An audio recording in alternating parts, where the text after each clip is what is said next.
Presented by Ajay recording studio.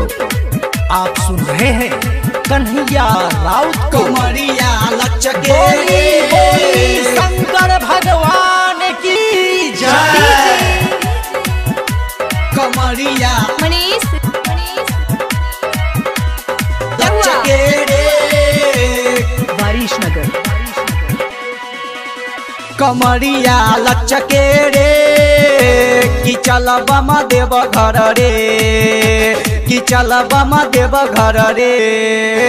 कमरिया लचके रे कि चल बमा देव घर रे, कि चल बमा देव घर रे।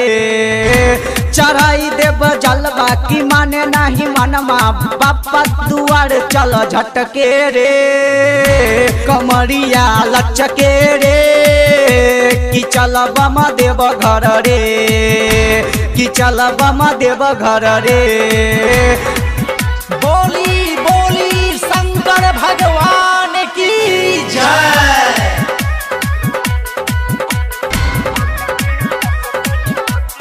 चल बम देवघर चल, डीजे पर कमर हिलाई के।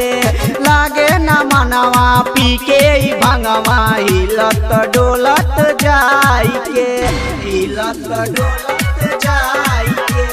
चल बम देवघर चल, डीजे पर कमर हिलाई के। लागे न मनवा पी के भंगवा, हिलत डोलत जाई के।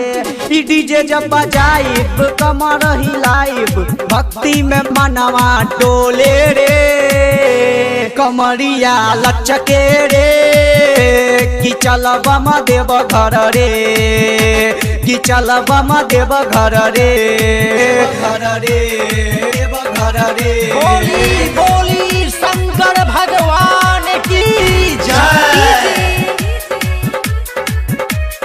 मनीष 10 रुपया के चिलम लेला, 20 रुपया के गांजा हो। लागल वायुवा सेवा समिति के पुण्य के पूरा काम हो, काम हो, काम हो, काम। 10 रुपया के चिलम लेला, 20 रुपया के गांजा हो। लागल वायुवा सेवा समिति के पुण्य के पूरा काम हो। पंचा कृष्णा पंकज राइटर सुमित, कन्हैया लाल राउत चके रे। कमरिया लचके रे कि चल बमा देव घर रे, कि चल बमा देव घर रे। कमरिया लचके रे कि चल बमा देव घर रे, कि चल बमा देव घर रे। चढ़ाई देव जलवा की माने नहीं मनमा, बापा दुआर चल झटके रे।